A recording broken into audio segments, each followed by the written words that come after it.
First standard integration day 1 Christmas എക്സാമിന്റെ model question paper ആണ് നമ്മൾ ഇന്ന് ആൻസർ ചെയ്യുന്നത്. അതിലെ പ്രവർത്തനം 1 വലയിലായ ചിഹ്നം. പാഠം വായിച്ച് താഴെ കൊടുത്ത ചോദ്യങ്ങൾക്ക് ഉത്തരം എഴുതൂ എന്നാണ് കേട്ടോ.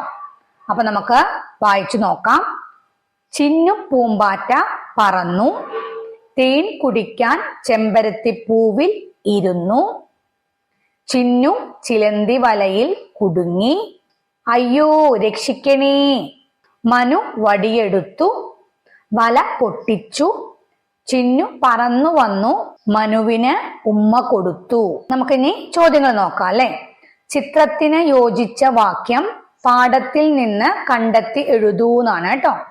എന്താ നമുക്ക് ചിത്രത്തിൽ കാണിച്ചിരിക്കുന്നത്? ചിലന്തി വലയും ചിലന്തി വലയിൽ കുടുങ്ങിയ ചിന്നുവാണ് അല്ലെ. അപ്പൊ ഈ പാഠത്തില് ഏത് വരിയാണ് ഈ ചിത്രത്തിന് യോജിച്ച വാക്യം? ചിന്നു ചിലന്തി വലയിൽ കുടുങ്ങി എന്നല്ലേ? അത് ആ ബോക്സിൽ എഴുതാ കേട്ടോ. അടുത്തത് വല പൊട്ടിച്ചതാര് എന്നാണ്. ആരാണ് വല പൊട്ടിച്ചത്? മനു അല്ലേ? മനു എന്നെഴുതാ കേട്ടോ. രക്ഷപ്പെട്ട ചിന്നു ചെയ്തത് എന്തെന്നാണ്. രക്ഷപ്പെട്ട ചിന്നു എന്താ ചെയ്തത്? മനുവിന് ഉമ്മ കൊടുത്തു അല്ലെ. അപ്പൊ എന്താ എഴുതേണ്ടത്? മനുവിന് ഉമ്മ കൊടുത്തു എന്നെഴുതാം. അടുത്തത് എങ്ങനെയാണ് ചിന്നു പൂമ്പാറ്റയെ രക്ഷിച്ചത് എന്നാണ്. എങ്ങനെയാണ് രക്ഷിച്ചത്? മനു വടിയെടുത്തിട്ട് വല പൊട്ടിച്ചിട്ടാണ് അല്ലെ. മനു വടിയെടുത്ത് വല പൊട്ടിച്ചാണ് ചിന്നു പൂമ്പാറ്റയെ രക്ഷിച്ചത് എന്നെഴുതാം കേട്ടോ. പ്രവർത്തനം 2 നിറം കൊടുക്കാം എഴുതാം എന്നാണ്. മനുവിന്റെ വീട്ടിലെ പൂന്തോട്ടത്തിന് നിറം നൽകി ഭംഗിയാക്കൂ. എന്തെല്ലാമാണ് കാണുന്നത്? എഴുതൂ എന്നും പറഞ്ഞിട്ടുണ്ട് കേട്ടോ. അപ്പോ മനുവിന്റെ വീട്ടിലെ പൂന്തോട്ടത്തിന്റെ ചിത്രമാണ് ഇവിടെ കൊടുത്തിരിക്കുന്നത്. മനുവിനെയും കാണാണ്ട് അല്ലെ. ആദ്യം എന്ത് ചെയ്യാ? നിങ്ങള് നിറം നൽകിയിട്ട് ഭംഗിയാക്കണം. ഇനി നമുക്ക് ചിത്രത്തിൽ കാണുന്നത് എന്താന്ന് എഴുതണം. ഇവിടെ കണ്ടോ, മനുവിന്റെ വീട്ടിലെ പൂന്തോട്ടം എന്ന് തന്നിട്ടുണ്ട് അല്ലെ. അപ്പൊ നമുക്ക് എന്താണ് ചിത്രത്തിൽ കാണുന്നത്? മനുവിന്റെ വീട്ടിലെ ഭംഗിയുള്ള പൂന്തോട്ടം അല്ലെ. അങ്ങനെ ഓരോന്നോരോന്നായിട്ട് എഴുതിയാൽ മതി കേട്ടോ. പിന്നെന്താ കാണുന്നത്? ചെടിയിൽ നിറയെ പൂക്കൾ, പിന്നെ പൂവിൽ നിന്നും തേൻ കുടിക്കുന്ന പൂമ്പാറ്റ അല്ലെ. കണ്ടോ, പൂവിൽ നിന്ന് തേൻ കുടിക്കുന്നുണ്ട് അല്ലെ പൂമ്പാറ്റ. പാറി നടക്കുന്ന പക്ഷികൾ, പക്ഷി തത്തയാണല്ലോ, അപ്പൊ വേണമെങ്കിൽ പാറി നടക്കുന്ന തത്തകൾ. പിന്നെ ഒരു മാവ് കാണാം അല്ലെ. മാവില് നിറയെ മാങ്ങകളും കാണാം. അപ്പൊ അത് എഴുതാലോ, മാവിൽ നിറയെ മാങ്ങകൾ. പിന്നെ കണ്ടോ, ആ മാവില് ഒരു അണ്ണാൻ ഇരിപ്പുണ്ട് അല്ലെ, മാങ്ങ തിന്നുകയാണല്ലോ. അപ്പൊ അത് എഴുതാലോ, മാവിൻ കൊമ്പിൽ മാങ്ങ തിന്നുന്ന അണ്ണാൻ. പിന്നെ അവിടെ പൂമ്പാറ്റയെ നോക്കിയിട്ട് നൃത്തം ചെയ്യുന്ന മനു അല്ലെ. അപ്പൊ പൂമ്പാറ്റയെ നോക്കി നൃത്തം ചെയ്യുന്ന മനു.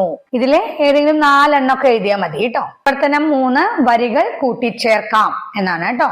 മനുവിന്റെ തോട്ടത്തിൽ നിറയെ പൂമ്പാറ്റകൾ, പൂക്കളിൽ നിന്നും പൂക്കളിലേക്ക് പാറി നടക്കുന്നു, തുമ്പികൾ നൃത്തം ചെയ്യുന്നു, കുയിലുകൾ കൂകിപ്പാടുന്നു, പറവകൾ പാറി പറക്കുന്നു, വണ്ടുകൾ മൂളിപ്പാടുന്നു, മനുവിന് സന്തോഷമായി, അവൻ ഉച്ചത്തിൽ പാടി എന്നാണ് കേട്ടോ.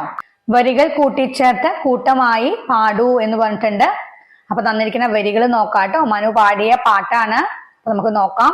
പൂക്കൾ നിറയെ പൂമ്പാറ്റ, പാറി നടക്കും പൂമ്പാറ്റ, നൃത്തം ചെയ്യും പൂത്തുമ്പി, പാറി നടക്കും പൂത്തുമ്പി. ഇങ്ങനെയാണ് തന്നിരിക്കുന്നത് അല്ലെ.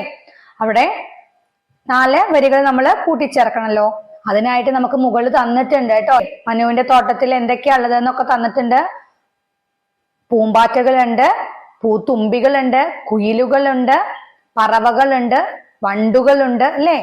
അപ്പൊ ഇവിടെ പറഞ്ഞിരിക്കുന്നത് എന്തൊക്കെയാ? പൂമ്പാറ്റയെ കുറിച്ച് പറഞ്ഞിട്ടുണ്ട്, പൂത്തുമ്പിയെ കുറിച്ചും പറഞ്ഞിട്ടുണ്ട് അല്ലെ. ഇനി നമുക്ക് വരികളില് കുയിലുകളെ കുറിച്ചിട്ട് വരികൾ ഉണ്ടാക്കാം, പിന്നെ വണ്ടുകളെ കുറിച്ചിട്ട് വരികൾ ഉണ്ടാക്കാം, പിന്നെ പറവകള് അല്ലെ. അപ്പൊ നമുക്ക് വരികൾ കൂട്ടിച്ചേർക്കുക എങ്ങനെയാ? ആദ്യം പറഞ്ഞത് പൂക്കൾ നിറയെ പൂമ്പാറ്റ, പാറി നടക്കും പൂമ്പാറ്റ എന്നല്ലേ. അപ്പൊ നമുക്ക് ഇനി എങ്ങനെ എഴുതാം? പൂക്കൾ നിറയെ, പിന്നെ ഉണ്ടാവുക തേൻ വണ്ടുകളാണല്ലേ. വണ്ടുകൾ മൂളിപ്പാടുന്നു എന്നുണ്ട് കേട്ടോ. അപ്പൊ പൂക്കൾ നിറയെ തേൻ വണ്ട്, പിന്നെ പാറി നടക്കും പൂമ്പാറ്റ എന്നായിരുന്നില്ലേ. ഇവിടെ എങ്ങനെയാ? വണ്ടുകൾ മൂളിപ്പാടുന്നു എന്നാണ് അല്ലെ.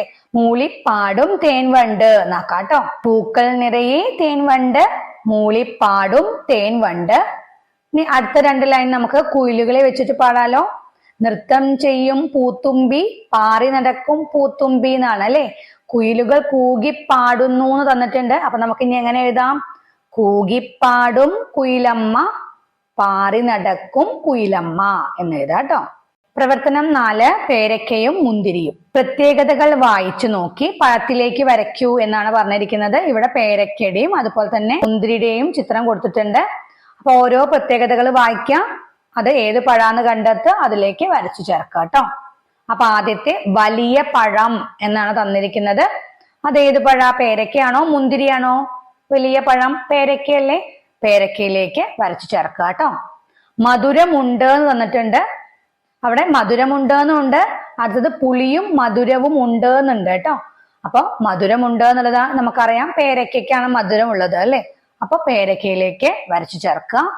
പുളിയും മധുരവും ഉണ്ട്. മുന്തിരിക്ക് പുളിയുണ്ട് മധുരം ഉണ്ട് അല്ലെ.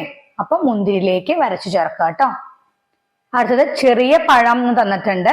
അത് മുന്തിരിയാണ്. മുന്തിരിയിലേക്ക് വരയ്ക്കുക. കുലയായി കാണുന്നു എന്നുണ്ട്. അതും മുന്തിരിയാണ്. വരച്ചു ചേർക്കുക.